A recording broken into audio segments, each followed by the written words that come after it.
Haldiapadar flyover controversy has taken new turn after Biplab Patra, son of late BJD leader Surya Narayan Patro, spoke publicly for the first time on Thursday. In an exclusive reaction to OTV, Biplab confirmed that land beneath the flyover once belonged to his family, but clarified it was sold long before any bridge construction was proposed. He rejected allegations linking his family to the bridge's structural issues, questioning whether land ownership by the political family could influence engineering design. He also stated that the overbridge was built with approvals from both the then state government and the National Highways Authority of India, raising concerns about how the design was cleared if flaws existed.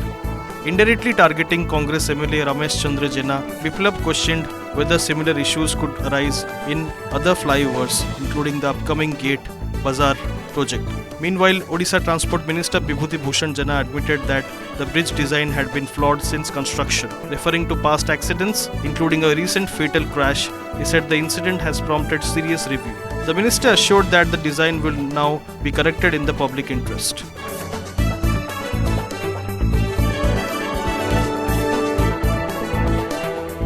नहीं ये आज कथा नुह जो दिन तैयारी से दिन डिजाइन भूल अच्छी बहु जीवन अकारण पलैला कार पारे निजर स्वार्थ साधन जो भाई कम कर समस्ते निंदा कर आज जो मैंने कहते से पूर्वर कहू नथिले कह आवश्यक गंजाम जनसाधारण मु तो बहुत बार से पार्टी कर सारी अभियोग कर सारी एपर्तंत डिजाइन चेंज हो नाला तुरंत ए घटना पर समस्त आखि खोली देती हल्दियापदर घटना पर समस्त आखि खोली देती निश्चय भाव डिजाइन भल कि लोकर स्वार्थ हम